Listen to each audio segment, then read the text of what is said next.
நீதிநெறி கதைகள். கதையோட தலைப்பு நுங்கு ஜூஸ். வாங்க கதைக்குள்ள போகலாம். ராமசாமியோட மனைவி கல்பனா பக்கத்து வீட்டு குருவம்மா கிட்ட போய் கதை பேசுறதுக்கு காலையிலேயே போயிட்டாங்க.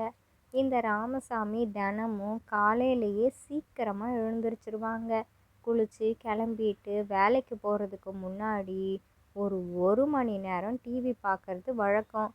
அதுவும் நாட்டு நடப்பு செய்தின்னு இப்படியே தான் பார்ப்பாங்க. அப்படியே பார்த்துட்டு இருக்கும் பொழுதே கரண்ட் போயிடுச்சு. அட கடவுளே, நான் டிவி பார்க்குற நேரம்தான் இந்த கரண்ட்டெல்லாம் போகும். ஒரு மணி நேரம் நிம்மதியாக டிவி பார்க்க முடியுதா? ஏன் தான் இப்படி கரண்ட்டுக்காரங்க இப்படி பண்ணுறாங்களோ? வெயில் காலம் வேற ஆரம்பிச்சிடுச்சு. இந்த கொளுத்துற வெயிலுக்கு கரண்ட் இல்லாமல் ஃபேனு சுற்றலைன்னா வீட்டுக்குள்ளே இருக்க முடியாது. பொழுதுபோக்குக்கு டிவி இல்லைன்னா எப்படி நேரம் போகும்? கொஞ்சமாச்சும் புரிஞ்சுக்கிறாங்களா இந்த கரண்ட்டுக்காரங்க? ச்சே, சரி வெளியிலையாச்சும் கிளம்பலாம் அப்படின்ட்டு எழுந்திருக்கிறாங்க. ஆமாம் மாமா, ஆமாம். நானும் இப்போ தான் குழம்புக்கு தேங்காய் மசாலாவெல்லாம் அரைக்கலான்னு போனேன். அதுக்குள்ளேயும் இந்த கரண்ட்டு பொறுக்காமல் புஷ்ஷுன்னு போயிடுச்சு. எப்போ வரும்னு தெரியலையே அப்படின்ட்டு சொல்லிட்டு இருக்கிறாங்க. உடனே கரண்ட் வந்துடுச்சு. ஏம்மா மருமகளே, நீ வந்தோனையும் கரண்ட் வந்துருச்சு. போ கையோட மசாலாவை போய் அரை போ போ அப்படிங்கிறாங்க. அந்தோ கிளம்பிட்டேன் மாமா. இல்லைன்னா கரண்ட்டு எப்போ போகும்னே தெரிய மாட்டேங்குதே. சரி, எனக்கு ஒரே ஒரு உதவி மட்டும் பண்ணுங்களா மாமா? கையோட காசை கொண்டு வந்திருக்கிறேன். வீட்டுக்கு தேவையான மளிகை சாமானும் காய்கறியும் வாங்கிட்டு வந்துடுறீங்களா அப்படின்ட்டு கேட்குறாங்க. கொடுமா காசை, நான் போய் வாங்கிட்டு வரேன். என்னென்ன காய்கறி வேணும்ன்ட்டு லிஸ்ட்டு போட்டு கொடு, நான் இப்போவே கிளம்புறேன் அப்படிங்கிறாங்க. அதெல்லாம் போட்டுட்டேன் மாமா. இந்தாங்க, இந்த பேப்பரில் இருக்குது, காசு இந்தாங்க அப்படின்ட்டு காசையும் கொடுத்துட்டாங்க. சரி நான் கிளம்புறேன். உங்கள் அத்தை வந்தான்னா நான் வெளியில் போயிருக்கிறேன், சந்தை வரைக்கும் போயிருக்கிறேன்னு சொல்லிவிடு அப்படின்ட்டு கிளம்பிட்டாங்க. சரிங்க மாமா, நான் அத்தை வந்தாங்கன்னா சொல்லிடுறேன். நீங்கள் பார்த்து கவனமாக போயிட்டு வாங்க. கையோட கொடையை கொண்டு போங்க மாமா, வெயில் பயங்கரமாக இருக்குதுல்ல. ஜூஸ் போடுற மாதிரி பழங்களையும் அப்படியே வாங்கிட்டு வந்துடுங்க. நீங்கள் வீட்டுக்கு வந்ததும் பழ ஜூஸ் போட்டு தரேன் அப்படிங்கிறாங்க. சரிம்மா நான் போயிட்டு வரேன் அப்படின்ட்டு கிளம்பிட்டாங்க ராமசாமி. போயிட்டே இருக்கும் பொழுது அவங்களோட வீட்டு பக்கத்தில் இருக்கிற அவங்களோட நண்பனும் வராங்க. என்னடா ராமசாமி, எங்கே கிளம்பிட்ட? சந்தைக்கா அப்படின்ட்டு கேட்குறாங்க. ஆமாடா மாடசாமி, நான் நம்ம சந்தைக்கு தான் போயிட்டுருக்குறேன். வாரியா, நீயும் சந்தைக்கு தான் போறியா அப்படின்ட்டு கேட்குறாங்க. ஆமாம் ராமசாமி. சரி வா, நாம் 2 பேரும் சேர்ந்தே போகலாம். நான் காய்கறியெல்லாம் வாங்கணும், பழங்களும் வாங்கிட்டு போகணும், மளிகை சாமான்லேருந்து எல்லாம் வாங்கணும் அப்படிங்கிறாங்க ராமசாமி. ஓ அப்படியா? எங்கள் வீட்டில் அதெல்லாம் எதுவும் கிடையாது. காய்கறி மட்டும் வாங்கிட்டு வர சொன்னாங்க. அதை மட்டும் வாங்கிட்டு போனால் போதும். கொடைய வேற நான் மறந்தே வச்சுட்டு வந்துட்டேனே வீட்லேயே. சரி, நான் வீட்டுக்கு போய் கொடை எடுத்துகிட்டு வந்துடட்டுமா அப்படின்ட்டு கேட்குறாங்க ராமசாமி. ஏய் இவ்வளோ தூரம் வந்தாச்சு, திரும்பவும் நீ வீட்டுக்கு போயிட்டு வர்றதுக்குள்ளேயும் நேரம் ஆகிடும். இன்னும் கொஞ்சம் தூரம் தானே, போயிட்டு ஒரேடியாக போய்க்கலாம். ஒரு நாள் தானடா, வா வா ராமசாமி அப்படின்ட்டு போயிட்டுருக்குறாங்க. சரி விடு, இவ்வளோ தூரம் வந்தாச்சு நடந்தே. இதுக்கப்புறம் நான் வீட்டுக்கு போய் கொடை எடுத்துகிட்டு வர்றதுக்குள்ளேயும் நீயும் நின்றுட்டே தானே இருக்கணும். வா போவோம் அப்படின்ட்டு நடந்து போயிட்டே இருக்கிறாங்க. ராமசாமி மாடசாமி, 2 பேரும் இங்கே வாங்கலை அப்படின்ட்டு அந்த ஊரில் உள்ள பனந்தோப்புக்காரரு கூப்பிடுறாங்க. என்னது இது, பனந்தோப்புக்காரரு நம்ம 2 பேர்த்தையும் கூப்பிடுறாங்க? என்ன விஷயமா இருக்கும்? எப்போவுமே நம்மளை பார்த்தா கண்டுக்கவே மாட்டாங்க. இன்னைக்கு என்னடானா இவ்வளோ சத்தமாக நம்ம 2 பேரையும் கூப்பிடுறாங்க? என்னன்னு ஒன்றும் புரியலையே. சரி வாடா ராமசாமி, போய் பார்ப்போம் அப்படின்ட்டு ராமசாமியும் மாடசாமியும் போகிறாங்க. என்ன விஷயம் குமாரசாமி, எங்களை கூப்பிட்டீங்க அப்படின்ட்டு ராமசாமி கேட்குறாங்க. அதுவா, எங்களோட பனந்தோப்பில் நிறையா பனங்காய் போட்டிருக்குது. பனந்தோப்பில் உள்ள பாதி பனங்காவெல்லாம் நீங்கள் 2 பேருமா சேர்ந்து வாங்கிட்டு போகிறீங்களான்னு கேட்குறதுக்கு தான் நான் கூப்பிட்டேன். என்ன வாங்கிட்டு போகிறீங்களா? நல்லா இளம் நொங்காக இருக்கும், சாப்பிட்றதுக்கு இனிப்பாக சூப்பராக இருக்கும். வெயில் காலத்துக்கு இதை விற்பனை செஞ்சிங்கன்னா நல்லா ஓடும். வாங்கிக்கிறீங்களா? போன வருஷமே கேட்டல ராமசாமி, அப்போ என்னால் கொடுக்க முடியல. பனங்காய் அவ்வளோ காய்க்கவே இல்லை.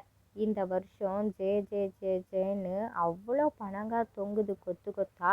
அதனால தான் கேட்குறேன். வாங்கிட்டு போய் வியாபாரம் பார்க்குறதுன்னா பாருங்க, 2 பேரும் வாங்கிக்கிறதுன்னா வாங்கிக்கோங்க அப்படிங்கிறாங்க. அப்படியா? சரி சரி. டேய் மாடசாமி, நம்ம வாங்கிப்போமாடா? இப்போதான் பனங்காய் சீசன் தான் ஆரம்பிச்சிடுச்சுல்ல. நொங்கு தான் எங்கே பார்த்தாலும் ஃபேமஸ்ஸு. நம்ம வாங்கி விற்பனை செய்வோமா அப்படின்ட்டு கேட்குறாங்க. ஆ, அதெல்லாம் நமக்கு சரிப்பட்டு வராதுடா. நீ வேணும்னா விற்பனை செய்யி. நான் இந்த வியாபாரத்தில் தலையிட போகிறதே கிடையாது. ஆஹா, எங்கள் வீட்டில் நான் இதை பற்றி பேச்சு எடுத்தேன்னு வச்சுக்கோயேன், சண்டை தான் வரும். இருக்கிற வேலையை பார்க்குறத விட்டுட்டு ஏதாவது தேவையில்லாத செலவெல்லாம் இழுத்து வச்சிங்கன்னா நீங்கள் தான் மொத்த காசையும் கட்டணுன்றுவாங்க. அதுக்கப்புறம் வீட்டுக்கு தேவையான ஒவ்வொரு விஷயத்துலேயும் நான் மட்டும்தாண்டா முழுக்க முழுக்க செலவழிக்கிறது ஆயிடும்.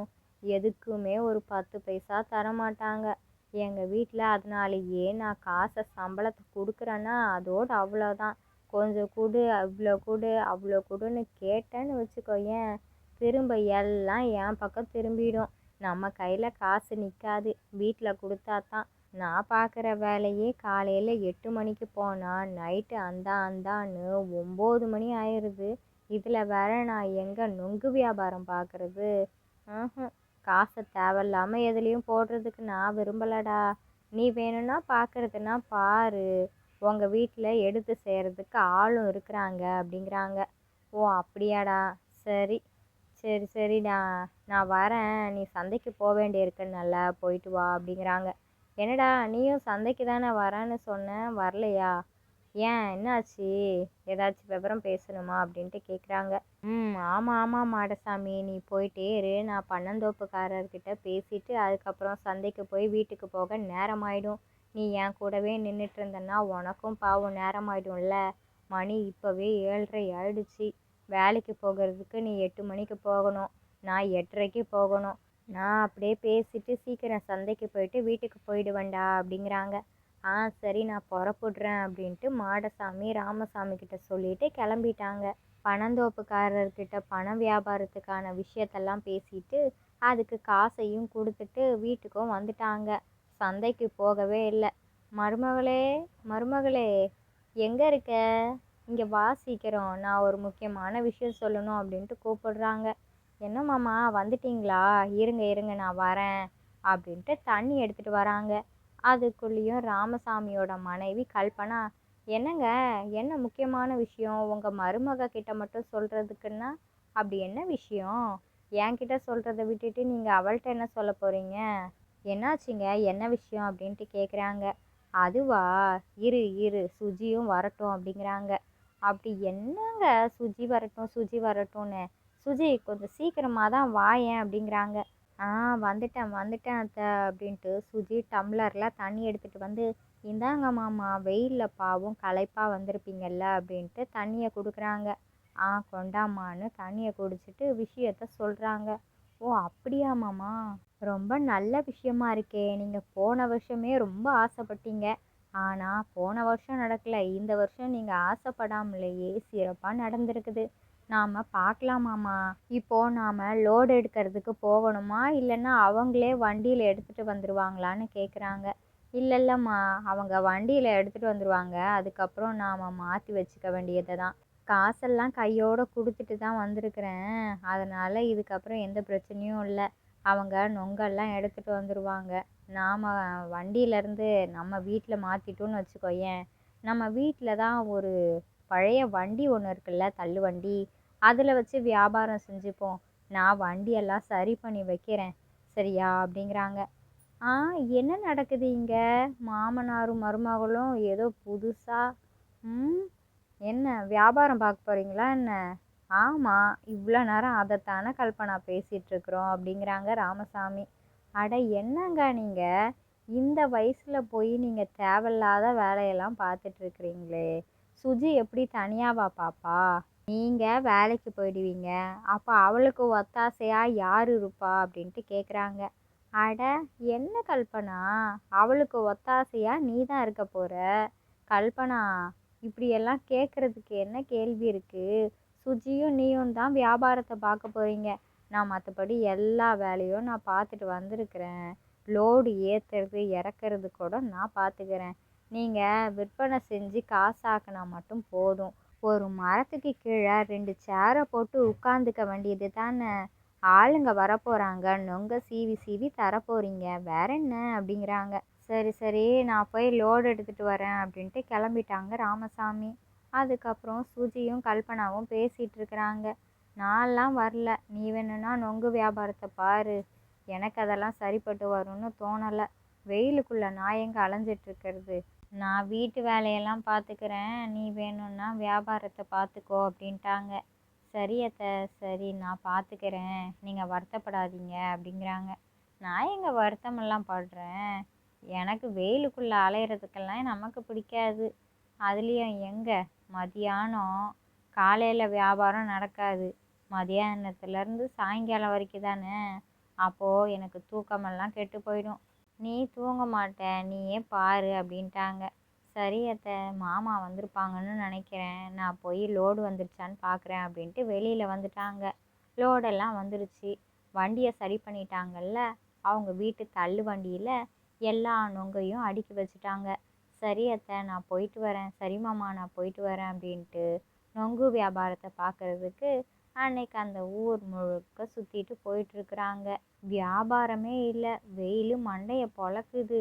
என்னது இது, வியாபாரம் ஒன்று கூட ஆகவே இல்லை. அத்தை என்னடான்னா நான் வரமாட்டேன்னு சொல்லி நைஸாக எஸ்கேப் ஆயிட்டாங்க. இப்போ நான் மாட்டிக்கிட்டேனே.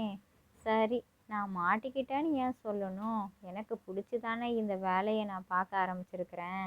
கண்டிப்பாக இந்த வியாபாரம் நல்லதை தான் தரும் அப்படின்ட்டு முயற்சியை கைவிட வேண்டான்னு போயிட்டே இருக்கிறாங்க. கொஞ்சம் கொஞ்சமாக வியாபாரமும் நல்லா ஆக ஆரம்பிச்சிடுச்சு. சாயங்காலம் 4 மணியும் ஆயிடுச்சு. எல்லா நொங்கும் விற்றுடும்னு பார்த்தாங்க. 2 நொங்கு மட்டும்தான் விற்கவே இல்லை. சரி, இதுக்கப்புறமும் நாம் இந்த 2 நொங்கை வச்சுட்டு சுற்றிட்டே இருக்க வேண்டியது தான். நம்ம வீட்டுக்கு கிளம்பலாம் அப்படின்ட்டு நடந்து வந்துட்டே இருக்கிறாங்க. மணி 5:30 ஆயிடுச்சு. சுஜி வீட்டுக்கு வந்ததுமே கல்பனா, அதான் நான் சொன்னேன்ல, இந்த வெயிலுக்குள்ளெல்லாம் அலைஞ்சிட்ருக்க முடியாதுன்னு, நான் எப்படி வரலன்னு சொன்னேன், நீ தான் தேவையில்லாமல் மாட்டிக்கிட்ட. இன்னும் பாரு, 2 நொங்கு மிச்சம் இருக்குது, அதை கொண்டா நான் சாப்பிட்றேன் அப்படிங்கிறாங்க. இந்தாங்க இந்தாங்க அத்தை, எடுத்துக்கோங்க அப்படிங்கிறாங்க சுஜி.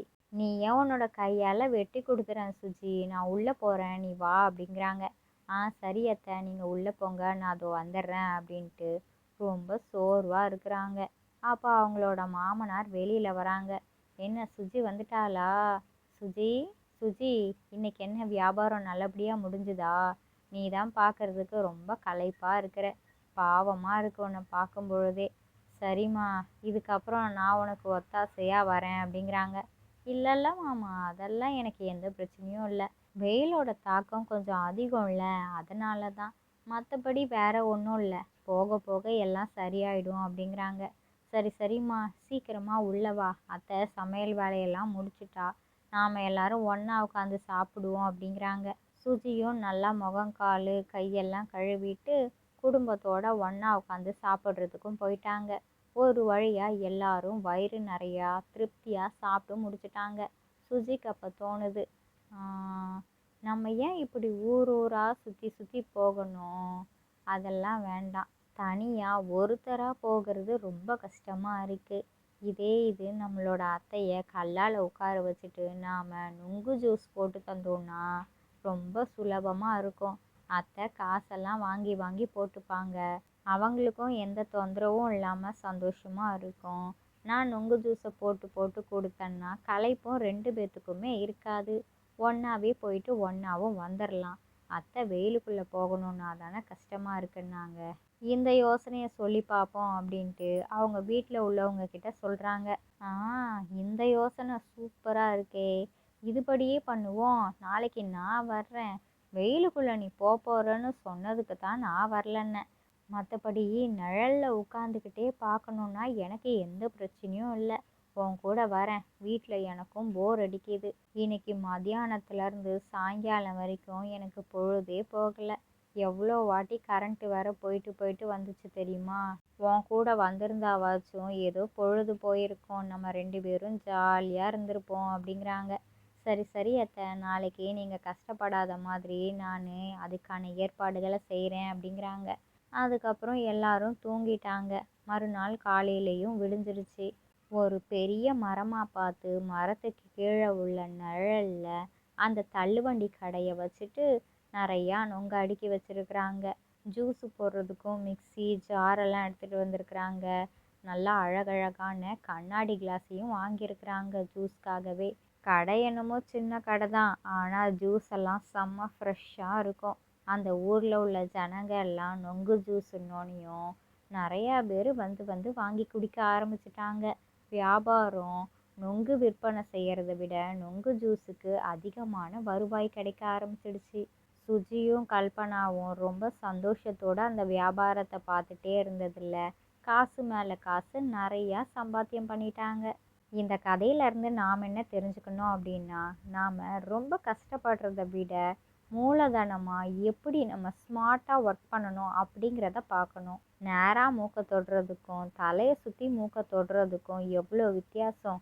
அதே மாதிரி தான் நம்ம செய்கிற ஒவ்வொரு விஷயமும் தெளிவாக இருக்கணும். அதே சமயத்தில் எப்படி பண்ணால் சுலபமாக இருக்கும்னு யோசித்து பண்ணணும். இந்த கதை பிடிச்சிருந்தால் லைக் பண்ணுங்கள், ஷேர் பண்ணுங்கள். உங்களோட கருத்துக்களை கமெண்ட் பாக்ஸில் கமெண்ட் பண்ணுங்கள்.